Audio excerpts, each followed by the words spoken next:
There are chips with tens of billions of transistors on them now that do unbelievable things.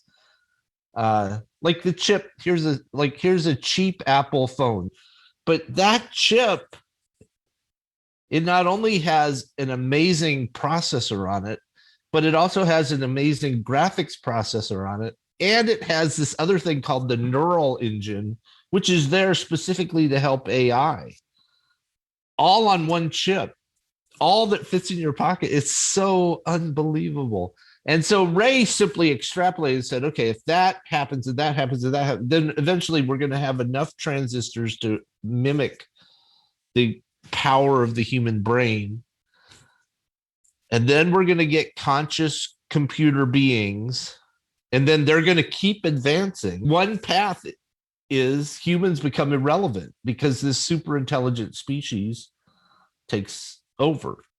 Are you curious about discovering ways of making your life better? Then welcome to my podcast. I'm Bob Nickman, and this is The Exploding Human.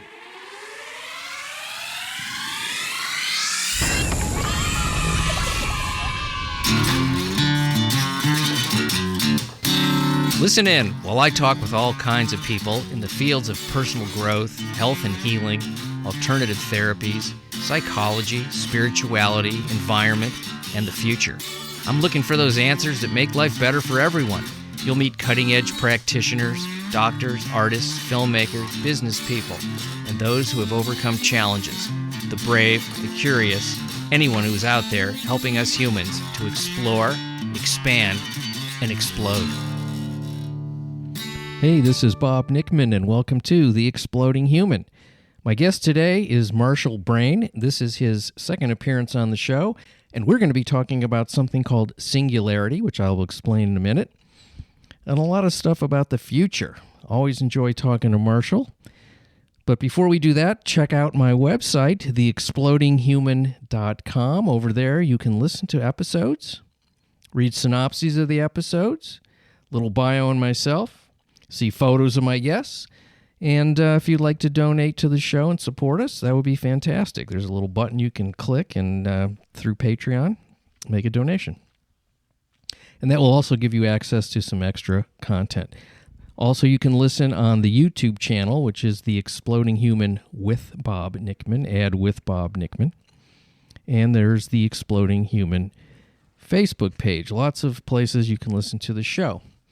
As I said, my guest today is Marshall Brain, and we are going to be talking about, as I said, something called Singularity. And to give you a little background on this, I'm going to read a couple paragraphs from an article by someone named Matthew S. Williams, who talks about this and kind of lays the foundation of what Marshall and I are going to be talking about. So here we go. In this century, humanity is predicted to undergo a transformative experience, the likes of which have not been seen since we first began to speak, fashion tools, and plant crops. This experience goes by various names: intelligence explosion, accelerando, technological singularity. But they all have one thing in common. They all come down to the hypothesis that accelerating change, technological progress, and knowledge will radically change humanity in its various forms. This theory cites concepts like the iterative nature of technology, advances in computing, and historical instances where major innovations led to explosive growth in human societies.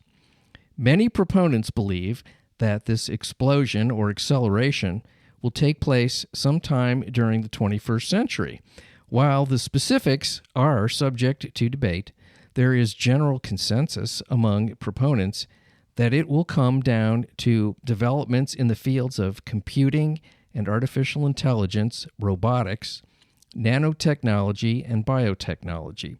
In addition, there are differences in opinions as to how it will take place, whether it will be the result of ever-accelerating change, a runaway acceleration triggered by self-replicating and self-upgrading technologies, an intelligence explosion caused by the birth of an advanced and independent AI, artificial intelligence, or the result of biotechnological augmentation and enhancement. That's a lot of things going on there that are coming in the future. So Marshall has written many books on this topic, which you can find on Amazon. He'll tell you more about that later. But he is a great thinker in these fields. He's a computer technologist. He's a great guy, too. I love talking to him. So here he is. This is Marshall Brain. Morning, Marshall. Greetings. How are you today? I am good. It's so great to see you again.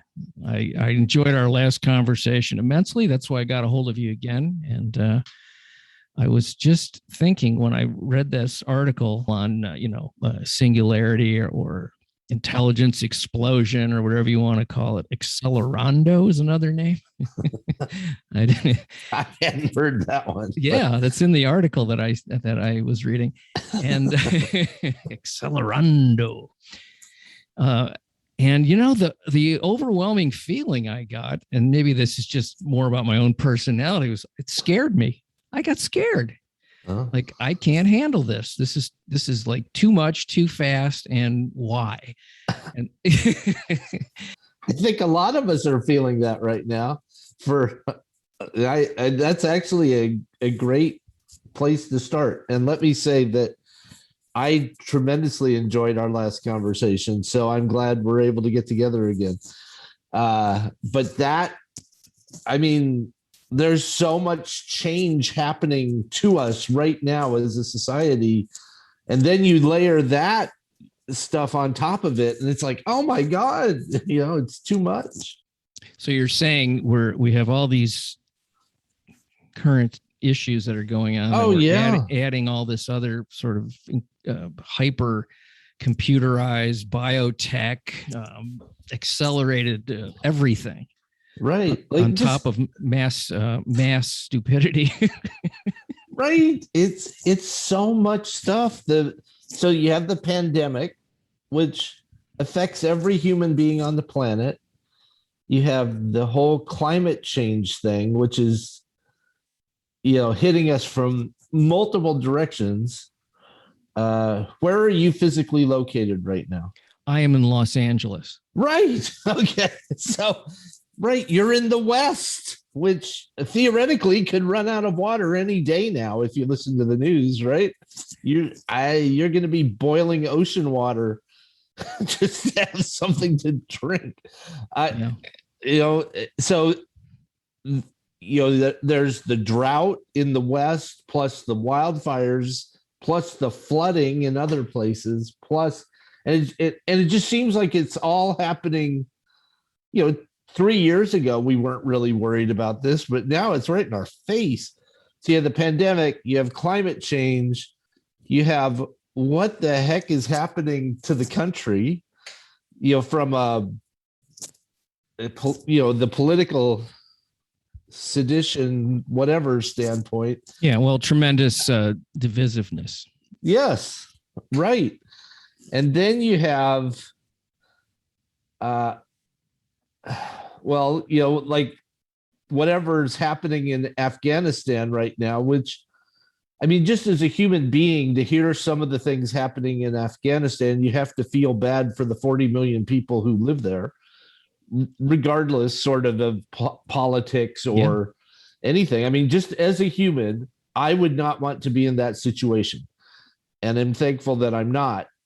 But wow, that's total reconfiguration in a week. Holy cow. What do you mean I can't do this anymore? Right, exactly. Doing it for 5-10 years. I can't be a woman. What is that? So we're laughing about it, but it's horrible from just from a human perspective that is occurring. And mass migration is almost certain to be happening any day now, again, because of climate change and sea level rise and fires. And now let's layer on top of that the article you read. And it's prognostication, and it's a lot. Like humanity is dealing with a lot. It's like two things are going on. It's like on this survival primitive level. And I'm not using primitive as far as a lack of intelligence or anything like that, but just in terms of the ecology and the health of the planet, how humans are being affected on a day-to-day living with all the things you're talking about. Then on the other side, there's this accelerated intelligence and learning and data collection and computing and all these other things that are supposedly there to advance us as a species. But on the other side, we're not advancing at all. We're declining. Will those two meet? And can one fix the other? If there's no climate, who cares how smart we are? But I don't want to do climate change today, but let's just do let's just do let's just say that we can survive as a planet, at least for now, at least till maybe Thursday. Here's our premise. All right. Here's our premise. Our premise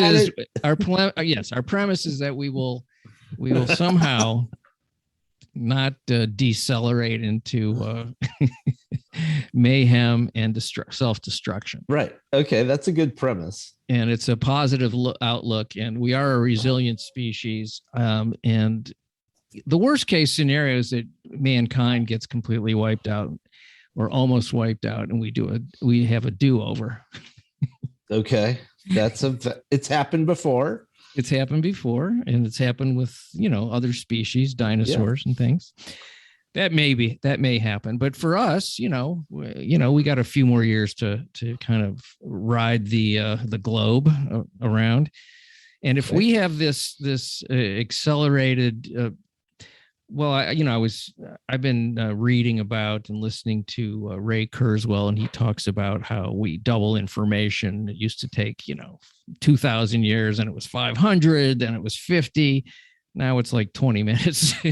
We're doubling information. I'm exaggerating, but it's so fast, and there's so much going on that this idea that we're going to somehow almost meld with technology in a way that you won't be able to see much of a difference, according to some of these people that are talking about it, between humans and computers, essentially, or artificial intelligence, or whatever thing is going to happen.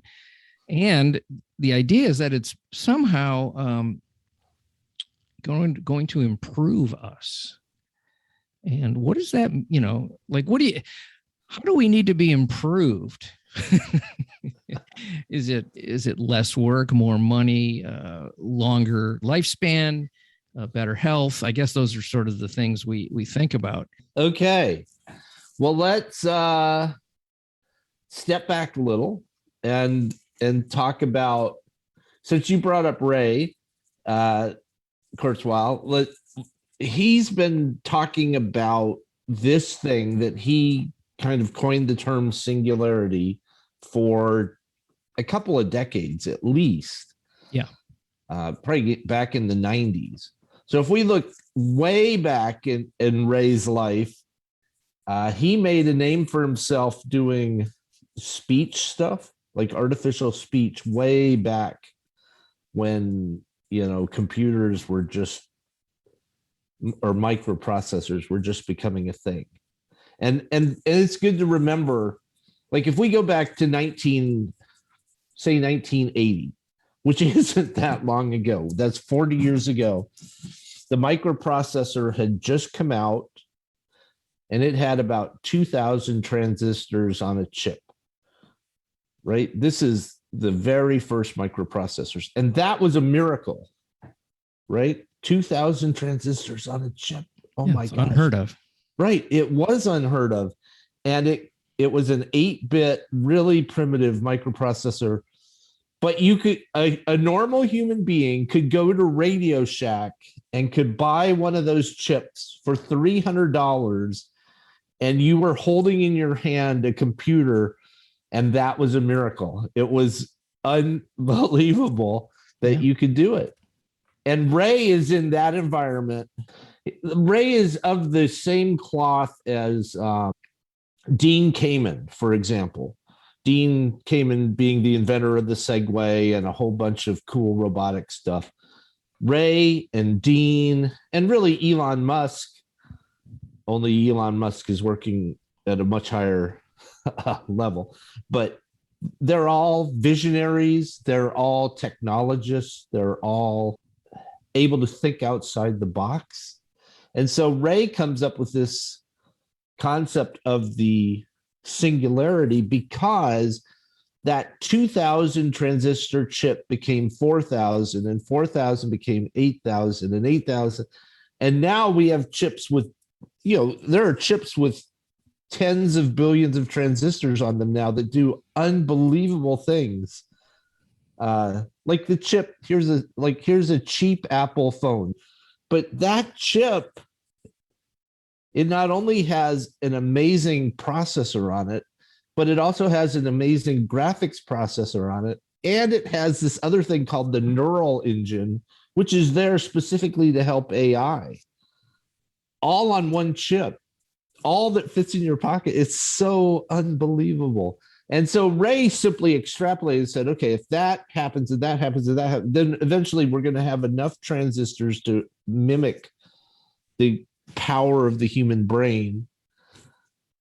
And then we're going to get conscious computer beings, and then they're going to keep advancing. One path is humans become irrelevant because this super intelligent species takes over. And I've written a whole book about that. It's called The Second Intelligent Species. And it's like humans just become irrelevant. That's one future. Another future is Terminator, right? Where the robots take over and they kill all of us. That's, another future. And so it's called the singularity because once we hit that point, we can't predict what's going to happen. We don't know. So if we were to advance, and I'm using that term very loosely because I'm not sure this is advancement, to this new species or this further evolved species, is it in a human body, or do we not even need that?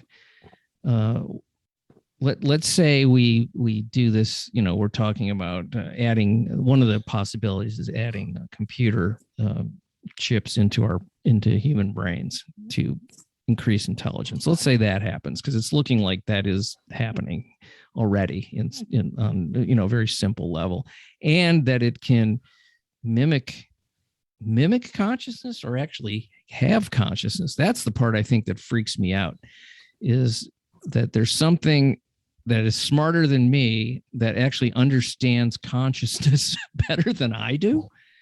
Yeah. How is that even possible? It just seems like it's it feels like there's a missing element that you wouldn't be able to duplicate this thing that is the life force. I guess that's what I'm talking about. Are we going to be able to mimic the life force? And let's say, and this is one of the questions I sent you. This is now I'm too scared to even go in that direction for a second.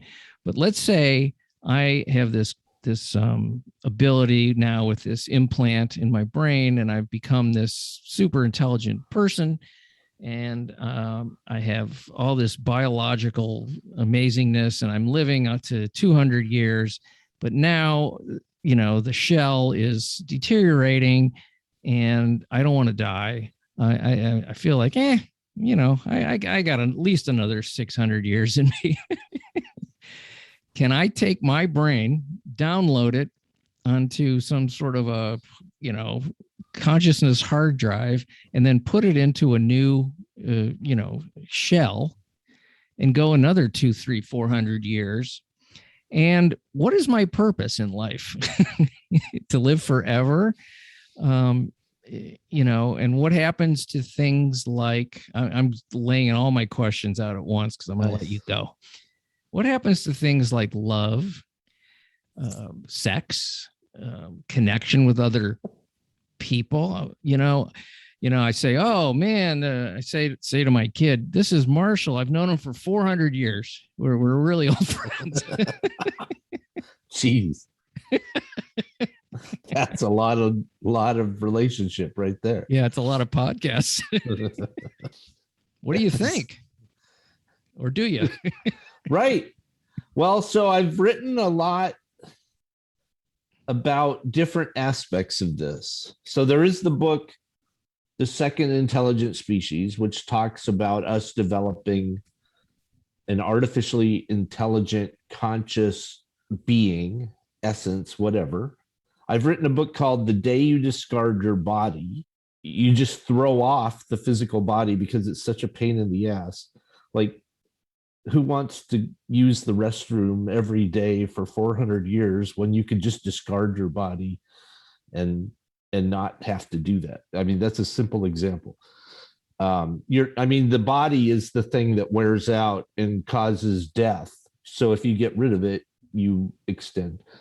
I've written a book called Mana, which introduces the concept of you connecting your brain into artificial reality rather than real reality, because real reality is so boring, and and we may end up living on a desert planet.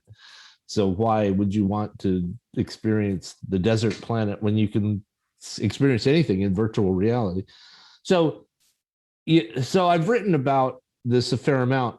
So one possible starting point to your question is, well, why don't we just take your brain out of your body and put it in a jar and connect it up to either sensors for the real world in an artificial body, or we just connect it straight up to virtual reality and you just pick where you want to live. Do you want to live in ancient Rome? Do you want to live on a moon base? Do you want to live, in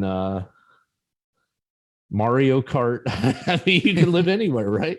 And so we make these hyper realistic places, and our brain connects to those.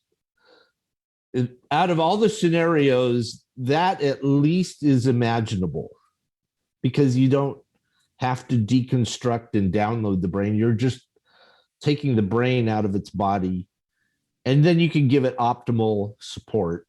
So maybe, it probably lasts longer. And you can have artificial people interacting with you in this artificial reality. And you talked about love and sex. Well, you can imagine what a video game designer could do around the concepts of sex and love in artificial reality. I mean, you could have sex with anything, right? Whatever your preference is. It's just you and the artificial reality and a bunch of artificial people powered by artificial intelligence. And you just set some sliders on how you want that to be. Well, but if you could do that, then, and with these super hyper fast everything, you could experience everything really fast. Everything. You could live in all those places you're talking about, have all those experiences probably in a day. That might be a little disjointed, but sure. Okay. All right, a week. I don't know. Right. I'm saying if the computers are that fast and that amazing at that point, then why couldn't you experience that in super fast time? And then what? You're just replicating those things over and over again. And here's another piece that I think is part of being human: struggle. Because what we're talking about with these things are removing struggle. So there's no struggle. So when you talk about being bored with reality and getting all these things that are more interesting going on in the brain and having these experiences, there was a Star Trek episode like this where the brains were in the jar. I don't know if you remember that one. It was really cool. Those brains, if I recall the episode, were bored with just being thought, and they wanted to experience through the Star Trek people Kirk and all those guys. They wanted to experience what it was like to be in a body, either again or for the first time. I don't remember the episode all that well, but so is there something to the idea of struggle as being a very desirable thing as much as it's a struggle? Right. Well, so then we could look at video games, which are quite addictive to quite a large number of people. I don't think they're addictive to everyone, but maybe we just haven't created a game for grandma yet. Like maybe well, I'm grandma. maybe grandma's game is not, battling robots that fall from space or, whatever.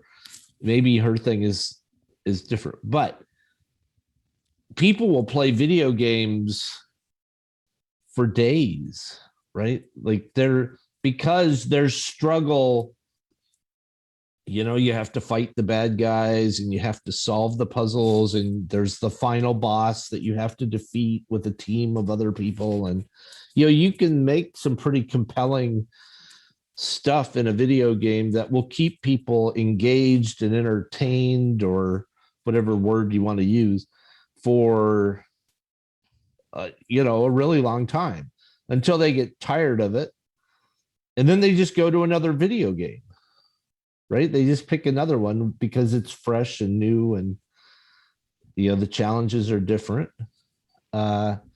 So it could be that you can create struggle in these artificial worlds that is enough to make a lot of people happy. I could probably be happy just running a farm, and the struggle there is, what's the weather going to be, and will the crows stop eating my seeds when I plant them? And those are different struggles. But you're talking about a virtual farm? Yeah, say, like, have you ever been to Williamsburg, Virginia? Is that some sort of colonial? Yes, place? colonial. Yeah, I think I was there as a kid. I think we took a bus there, I think. Yes, exactly. That would be a very typical experience. So you go, and it's like a recreation of a 1780s colonial town.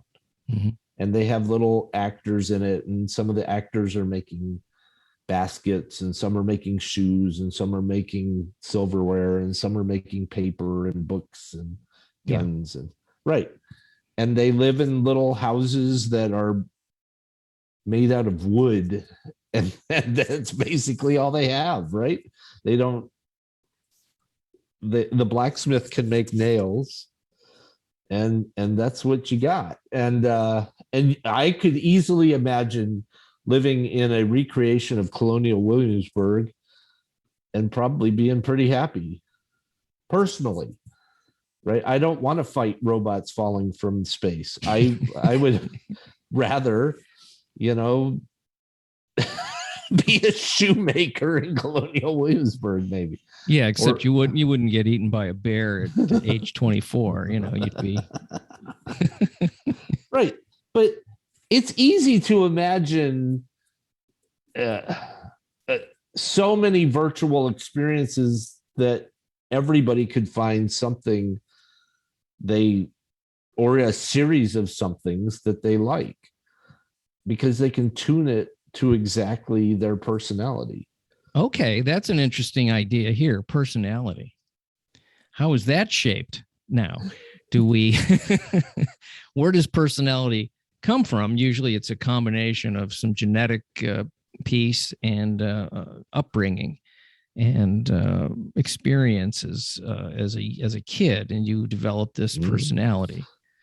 So if we're now into computerized, artificial, does everyone have the same personality? Do you alter your personality? Boy, I'd love to be outgoing. Let me try that this week. I want to be a really upbeat, outgoing guy. I want to be a kind of a depressed, cynical, bastard this week. You're just trying everything on. And you have much more freedom to do that. There's like a penalty to being an asshole in the real world. But in a game, like in a simulated place, you could try on different personas. You could try to be Julius Caesar, and you could also try to be Mahatma Gandhi, and you could try to be Donald Trump. I mean, those are all personas, right? That you could try on. I think there's some amount of genetics to personality. Yeah, absolutely. So it is influenced by your childhood and your experiences, but there is also some. Well, I have 4 kids, and I'm a computer scientist, and my wife is a computer scientist, and our kids are computer scientists. So is that because it's genetic, or is that because they were raised by computer scientists, or is it a coincidence? But I will tell you that we had friends who adopted a child, and they knew that the father was a professional baseball player. Like, this was one fact about the child that was revealed. And that kid was so athletic, even at age 5. Mm-hmm. You see Tiger Woods golfing at age 3, and that's not usual. That's not normal. There is something genetic inside of Tiger Woods that makes him exceptionally good at golf. And this kid, he could do baseball stuff that was unbelievable at age 5. And there's no question in my mind that was genetic. Sure. But then, since you're opening up all these possibilities, well, can you tweak your genes now? Do we get to a point where you say, I don't really like this gene. I would like a different one. And now that changes. We don't even know about that yet. But well, yeah, I always wonder, I'm like 5'6", maybe 5'5.5", I think I am. Okay. I've always been curious how different my life would have been if I was like 6'2". Just my question. My perspective on things, how people would treat me, all that kind of stuff. It probably would be different. I'd probably have a different life just by adding 7-8 inches to my height. We can sit here and make a list of things like that. Like, well, even the alphabetical order of your last name can affect your life, right? Your birth order can affect your life, your skin color. Yeah. When do you get male pattern baldness? Do you have really cool hair at age 30, or is it all falling out? There's 100 things like that probably affect all of us. What if I was super handsome? As who's opposed to say you're not? Somebody thought you were. You got 4 kids. We don't know that. It could be other factors. Well, I'm sure there is. I'm sure she loves your mind. Sure. Right? What if all of that was on sliders? That's the point you're bringing up. Is yes. Let's control height, weight, physical build. Some people are wiry and scrawny, and some people are massive. And do you want to be one or the other? Skin tone, handsomeness, like all these things you could experience. That would be fantastic. I imagine we'd end up all looking the same at some point, but maybe. Well, there'd be knowing humans, there would be some sort of a look, a desirable look. Every culture's got that already, but right. Wouldn't if it'd be a mass look. There was a great. I'm going back to TV because there was a Twilight Zone episode where these doctors were doing surgery, facial reconstruction surgery on this woman, and they took the bandages off, and she was absolutely stunning. They got this beautiful actress. Okay. And then you hear the doctors saying, "Oh my God, it's horrible. It's hideous." And they cut to the doctors and all the staff and the nurses, and they're all these distorted, ugly faces to us. But to them, that was beauty. And it was a comment on beauty, like what is Yeah. beauty? And this poor woman sobbing because she's hideous, but she's actually like this gorgeous model. But okay, now I'm going to take it another step. Okay. If it is a step. When I think about meditation, for example, and being in a meditative state and feeling not really in my body at that point, being connected to this life energy, this life force, this whatever you want to call it, the universal intelligence. We could even call it God. We could call it a lot of things, which is a very desirable place. It's consciousness. It's being a part of the eternal consciousness. If that is a desirable place, and it seems like that's where this super evolved species might wind up, then you wouldn't need anything. All it would be is thought, and there wouldn't even be a need for any sort of vehicle to transport these thoughts around in, or virtual reality, or any of that stuff, because it's even beyond human reality and virtual reality. It's pure consciousness. Can you get me there?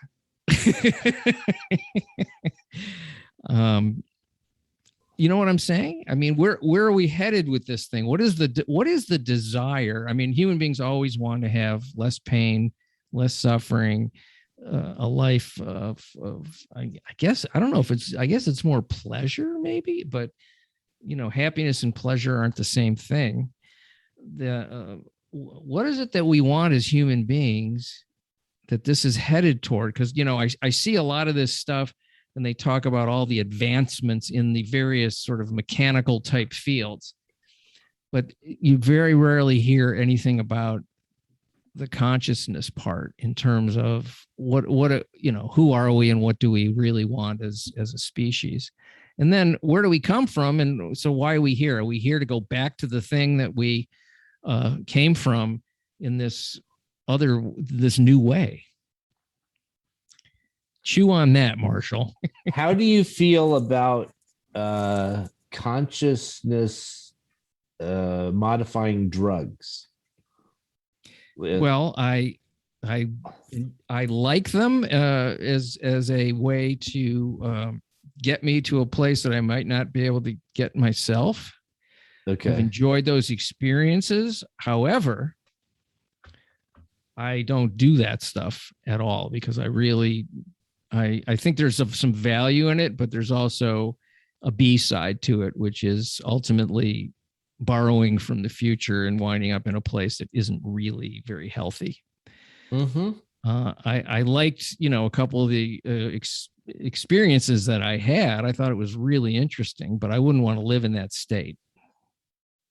Okay. How about you? I'm drug free because I had a parent who was alcoholic, and I got to live through alcoholism vicariously as a child, and decided I wasn't going to participate in that aspect of life. It was, well, good for you. I'm sober 36 years. Okay. So I obviously in my youth, I did a lot of experimentation, and then it's the two-headed beast, and the ugly head always wins. So, right. I stopped all that stuff, and I found my life to be more enhanced and more clear and more beautiful without that stuff. It was valuable experiences, I suppose, some of them, not all of them. Particularly hallucinogens. I mean, those were something that it's a nice window into some alternative type of consciousness that is an accelerated, it's accelerated. But I don't ever want to do that again, ever. So I have to speak from a point of view where I don't know what any of that is like. But I'm led to believe that, for example, mushrooms or LSD can have a beneficial side without a ton of downsides. to like right now there's a lot of research around mushrooms and depression, and Yes. like being able to use them as a therapy to reconfigure brain connections and Yeah. levels. I did an episode on that actually. So Oh, cool. it's yeah, there's the use of magic mushrooms and microdosing. There are people who are doing LSD that way. Even ketamine also is being used Right. For depression. for Also, depression and anxiety. and I've heard even lithium, there's some research around, like there are water supplies in the United States, municipal water supplies that have higher lithium levels than others.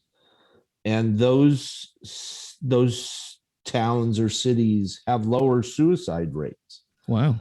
And it's hypothesized that microdosing lithium evens things out a little bit. Like it's almost like it's a mineral that might be, like we take calcium or magnesium If for there's reasons. a deficiency or Yeah, exactly. That if you don't get a certain amount of lithium, it can be perhaps, detrimental. So we're talking very low doses of lithium to smooth out. And it's all in that same genre, right? We've talked about brain LSD, chemistry, mushrooms, lithium. You mentioned one other that I'm forgetting. Ketamine. Oh, yeah, ketamine. And then, all of those may have a role. Like when you talk about meditation letting you connect into consciousness, I don't know the number, but there might only be 5% of humanity that's ever experienced that. The vast majority of humanity does not meditate, and some meditators never achieve what you're talking about. So the question there is there a way to give that experience to a much wider audience? Go a little bit deeper. Like when you say you're able to meditate and connect into a higher consciousness, what does that mean to you? Like, what are you doing? Boy, that's a good question.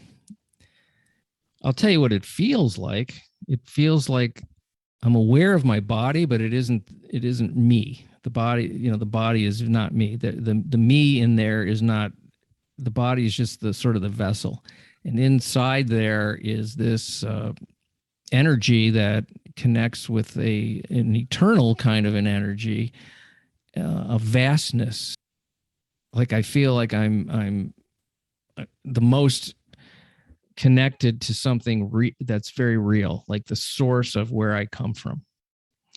I want to say it's love, but it isn't love like, oh, I love you so much. It's not like that. It's like a love that is beyond, I like this person, I love them. Or it's not about a person. It's just a love of being. It's a feeling that there's much more to being alive that has always been and always will be, not a part of sort of the day-to-day material plane. That's what it feels like. And of course, words fail. Yeah, I can imagine. Big problem with words.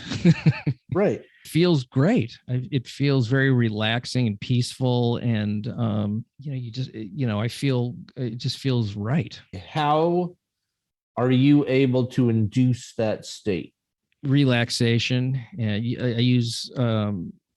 I lay down and I relax, and sometimes I listen to different music.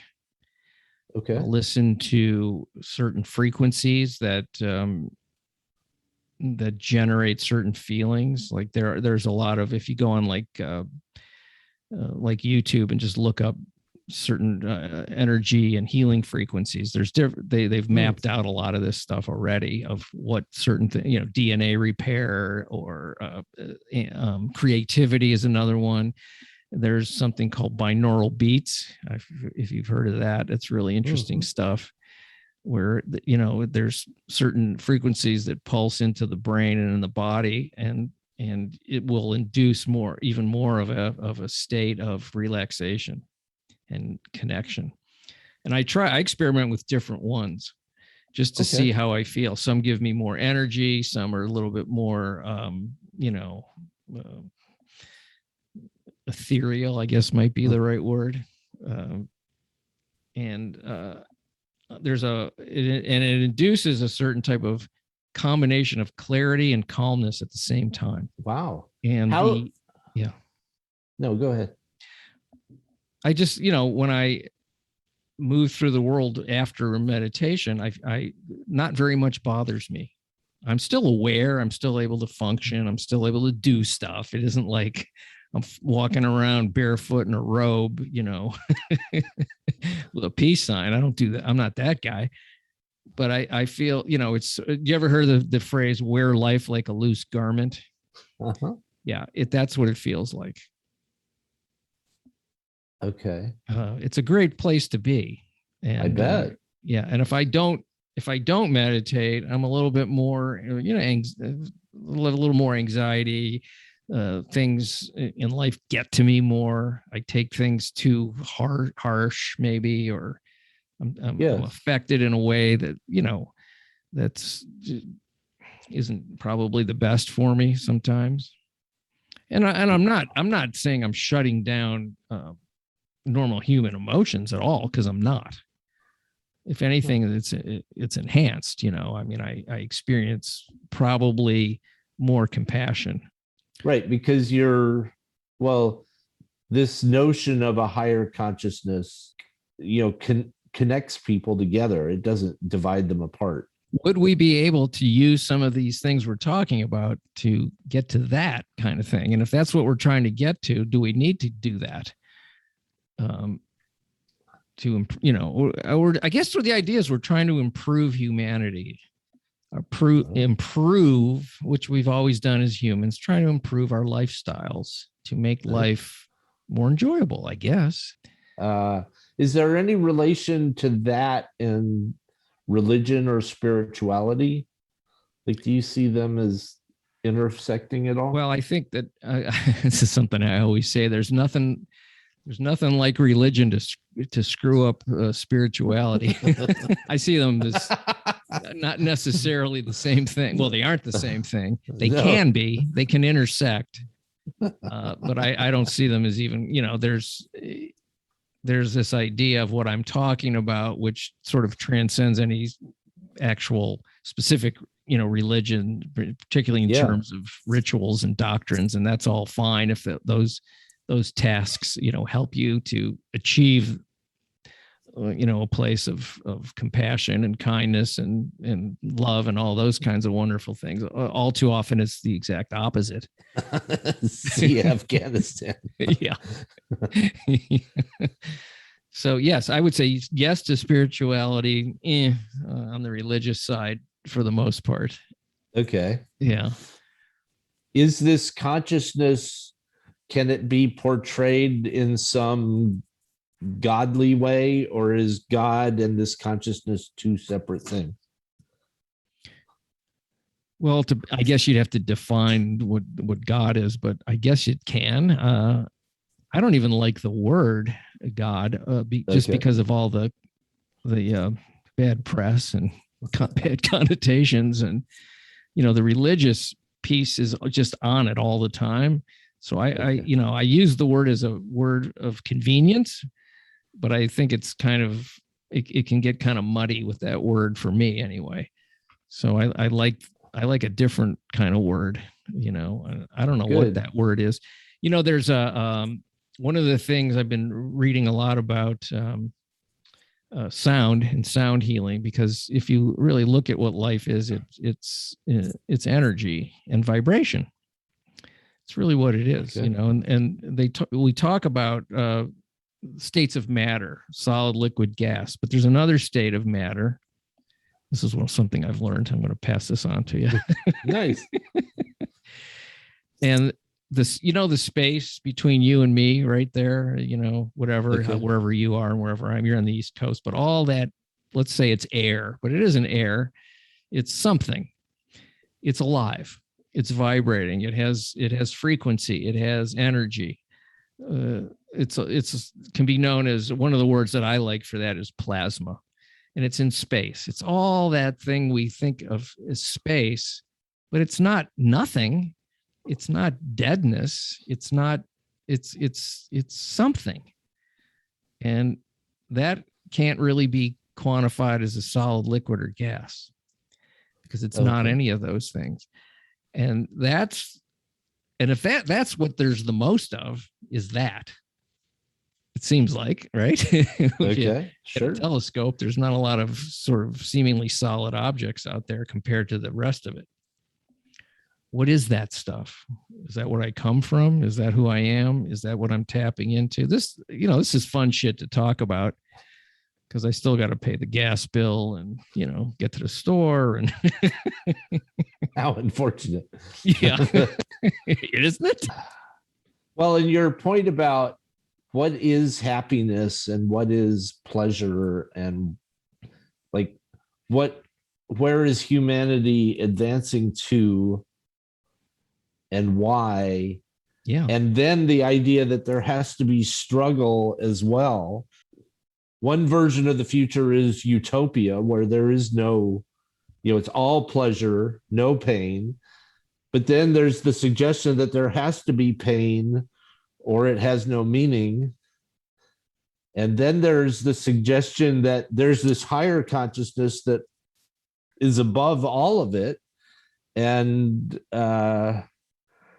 really unrelated to the corporeal and material stuff that we're dealing with on a daily basis, like the gas bill.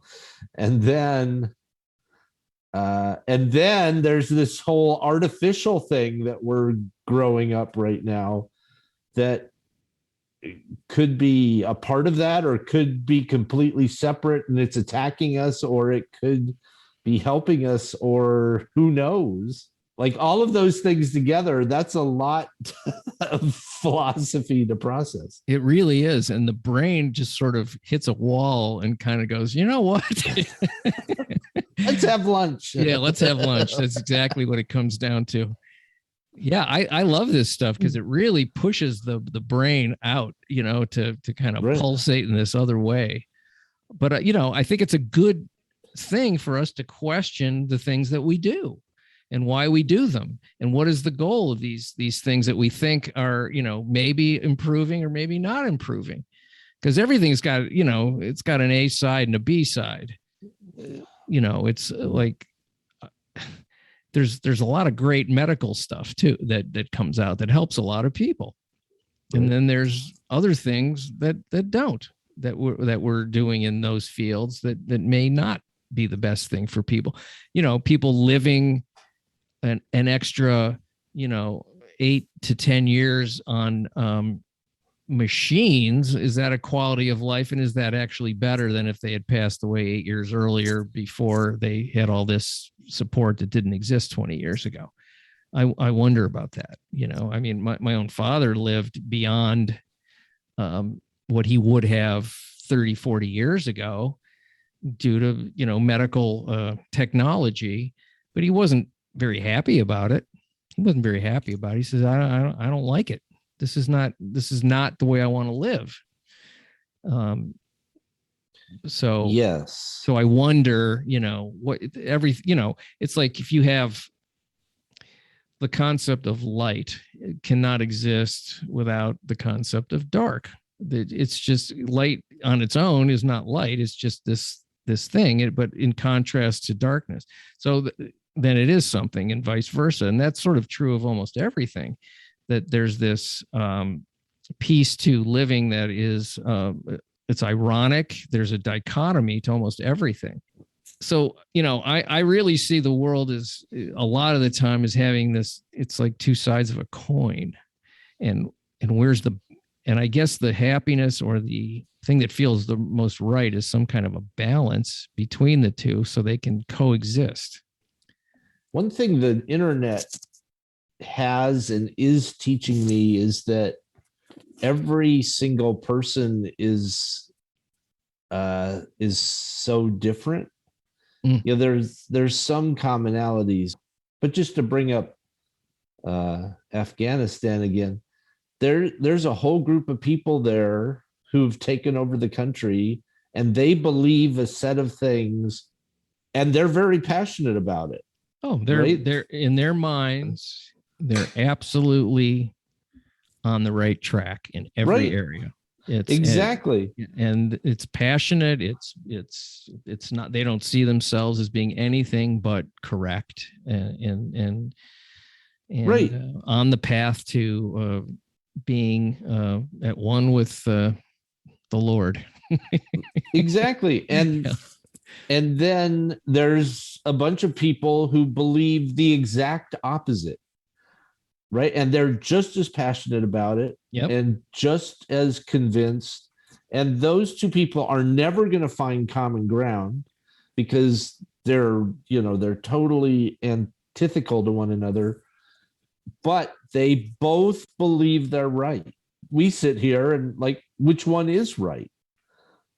Like, who's to decide which one of those is correct? Because they both are sure that they're right. 100% sure. And I'm sure if you sat down and had dinner with each of those people, you'd have a nice time as long as you stayed off certain topics.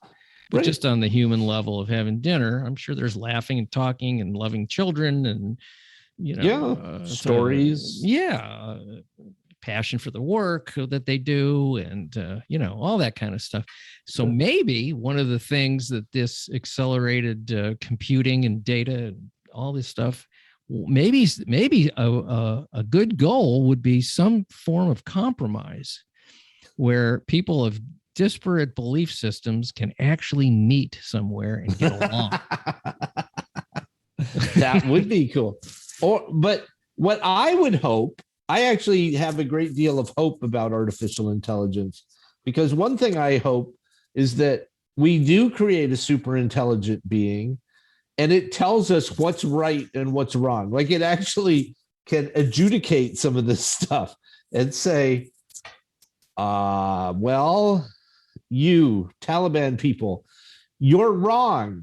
And here's why. And it doesn't matter what you think, because I'm super intelligent and you're not, or maybe it comes off on the other side. But I believe that a super intelligent artificial intelligence would be able to declare that the Taliban and its notion of how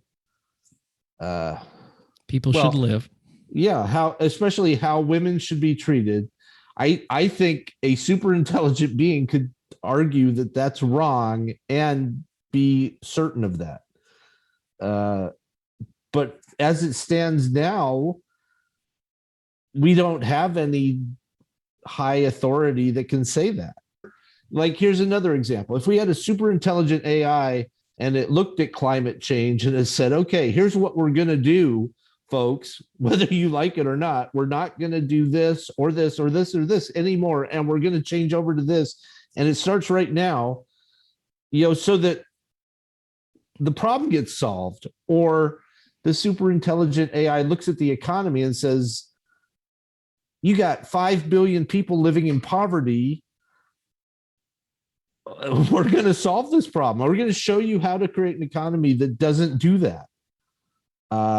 And I bet it has nothing to do with capitalism. That's my suspicion. Capitalism is the problem. Well, if you can, any system where you can bypass the lower instincts of humans, if there is such a system, because on paper a bunch of them look pretty good, but then the execution gets damaged. It always gets messed up by humans, exactly.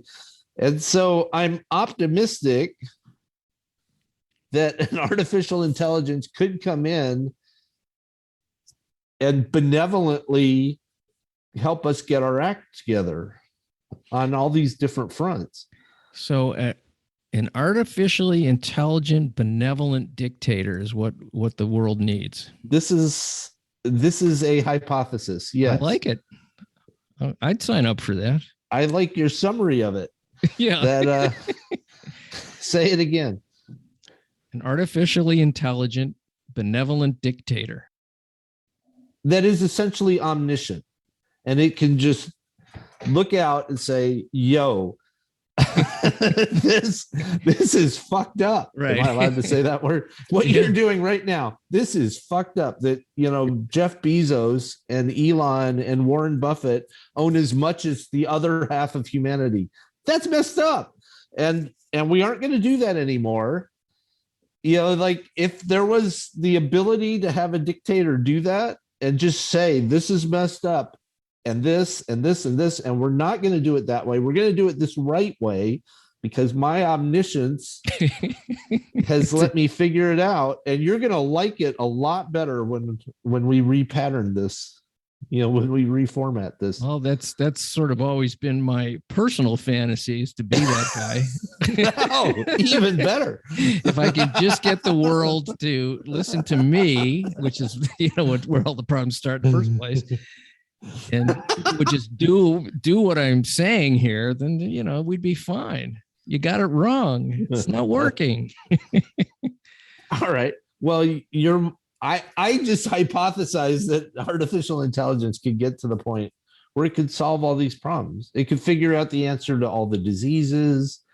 It could figure out solution to poverty, to climate change, to, well, really, if you solve those three problems, like, you've made humanity so much better off. That and really, you know, population and all that kind of stuff. Yeah, there's another one. Exactly. Yeah. And that's where a lot of the other problems come from. There's just too many people, and not enough of them are good looking like you and I. You know, I was listening to a quote from the British philosopher Bertrand Russell.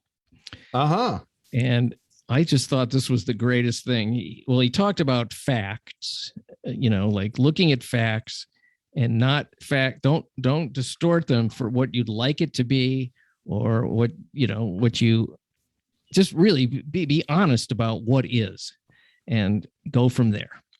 That was the first part. But the second part was, and I thought this was so great.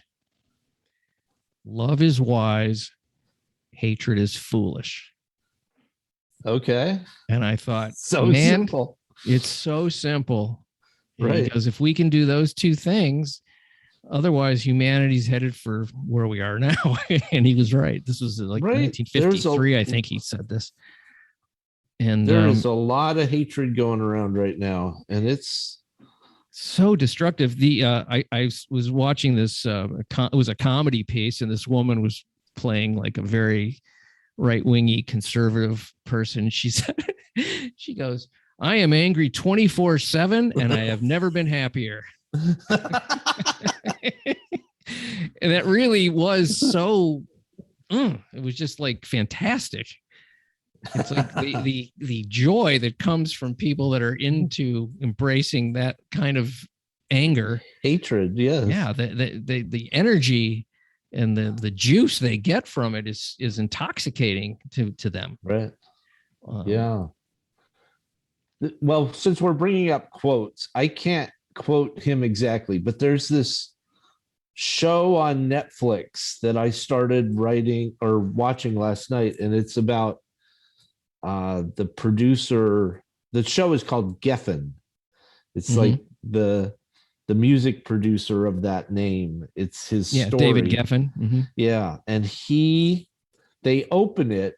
I mean, even if you only watch 30 seconds of this, the first 30 seconds of it are worth watching, because he basically lays out his premise, which is that I wish I could quote it verbatim, but in essence, it's every person gets to design their life, and what controls that is their imagination. And some people just have better imaginations than other people. And, you know, they imagine much bigger, you know, much more exciting, whatever versions of themselves. And it's like, oh shit. I mean, he's just putting all the responsibility in each of our laps. I think basically what he's saying too is that everything begins with a thought. Nice. And that if you can harness your thoughts and direct your thoughts to what you want and stay focused on that, and then do the actual footwork that it takes to achieve those things. That's really that's the hardest part, I think, is the follow through and the consistency, and not listening to what went before. All those kinds of things are really where it's, because I can imagine all kinds of great stuff, but if I don't do anything about it, it's just fantasy, and I'm pretty good at that. I'm pretty convinced that there's an element of luck in there as absolutely. well. Absolutely. Like this indeterminate roll of the dice that you take every day, where you do one stupid thing and it can blow up a lot of stuff. Yeah. Or you have one chance meeting and it can make a whole bunch of stuff happen. It goes both ways with luck. But well, see, and how do you bring luck into artificial intelligence? Because what is that? How do you quantify that? You can't. Yeah. So those elements that are not easy to pinpoint or quantify are really the sort of wild cards with all this stuff. That's why I was sort of intrigued by the idea of artificial intelligence being able to advance itself at some point and keep advancing and advancing it on itself, and getting to the point of having consciousness. That's the part I'm really my mind won't get it. I just can't get it yet. I don't know what the exact number is, but there are millions of people, let's say, working on AI, all these different facets of AI at this exact moment. And some slice of them are working on artificial consciousness, and they're just going to keep hammering on it until, let's just say, the first version of it comes out and it's the same as a 6-year-old child, right? It's as smart as a 6-year-old child, and it's got those sensibilities and stuff. And then 2 years will go by and they will have tweaked it, and they'll have more processing power, and they'll it's amazing when you think about that. Yeah. And now it'll be a 9-year-old child, or whatever. And then and eventually the thing will be as smart as your average human, and then it'll be as smart as your smartest human. And then what we don't know is what's next. Like you just think of how limited we are. Like, I'm having this conversation with you, and that's pretty much taking up all my consciousness. Yeah. Right. It's not like I'm over here, also doing it. Really, I'm not doing anything else. But it's easy to imagine a higher level being able to do 1,000 things at a time, and to think in 3 dimensions, and to know everything that's on the internet, and all these things that humans absolutely will never do. Right. Or even a 4th dimension. Nice. Right. I think that's the perfect example. I and all of us think in certain dimensions, because that's all we got. Yeah, I'm a 3-dimensional guy. Always have been. Right. But there's no reason why a better consciousness can't do stuff that we can't even imagine. Yeah, I mean, I remember reading about this was, when you look at a piece of paper and there's let's say there's a triangle drawn on it, and that triangle is in the 2 dimensions, and I can come in from the 3rd dimension, put my finger in the center of the triangle. Now that triangle doesn't know where that finger came from. It has no idea, because it's living on a piece of paper. Okay. So now there's a 4th dimension where I don't know where that finger's coming from, because I'm in 3, and it's doing it's doing a heart surgery on me. I don't even feel it, because it's coming in from this other dimension. That's hard to wrap your head around, but you're right. Yeah. I just remember reading that somewhere. And yeah. Whoa, that's cool. That is. I want to go to that medical school. Now is your brain kind of sizzling? Because mine is. It's tweaked. I got to go out there in the world and talk to civilians now. That's going to be tough. This is the best kind of stuff to be thinking about because, well, it's a lot more optimistic than some of the things we could be thinking about right now. Yeah, I prefer to look at it like where are the hopes and possibilities with this stuff, because it's right. You'd like to think that deep down inside we're a species that is based on love and wants to survive. Okay. I hope so. That's a hypothesis. But it's a stretch too. It's a big stretch. I feel like I lied when I said that. Some of us are with you. Yeah. Yes. And wouldn't that be nice if somehow this increased, this what did you say? Omniscient? Yeah, omniscient would be omniscient, wonderful. Benevolent dictator brings up love and compassion as the way to go. Yes. What do you mean? I got to be loving and compassionate. I don't like that guy. I have a whole TV network and internet, echo chamber that is the opposite of that. And I like it. I like it, and it makes money. I guess, we keep talking about this stuff and hope that there's, people that listen to this and go, oh, I'm enjoying thinking like these guys. Well, that was fantastic. I had such pleasure talking to you. It makes me so happy. We're 2 for 2, in my opinion. Yeah. Okay. Well, right. I enjoy it as well. And I'm glad we were able to reconnect. Yeah. And in 400 years, we will have done 400 of these, maybe. I don't know. Yes. And let's plug your website and all that. So if you want to get more Marshall Brain, he's going to tell you how to do that. You can come to marshallbrain.com or visit me on Amazon. I've written a bunch of books that go into many of these topics. And you're the How Stuff Works guy? I did found howstuffworks.com and was able to work there for 12 years until it sold to Discovery Channel. So I got to ride the whole ride from here's the very beginning of it to, here's the sale of the company to a huge corporation. And that was quite educational and fun. So folks, thanks for listening. Check out Marshall's website and his books. Bye, Marshall. Talk to you later. Thanks so much for our time today. Thanks so much for listening to the show. Hope you enjoyed it. Please check out the website, theexplodinghuman.com.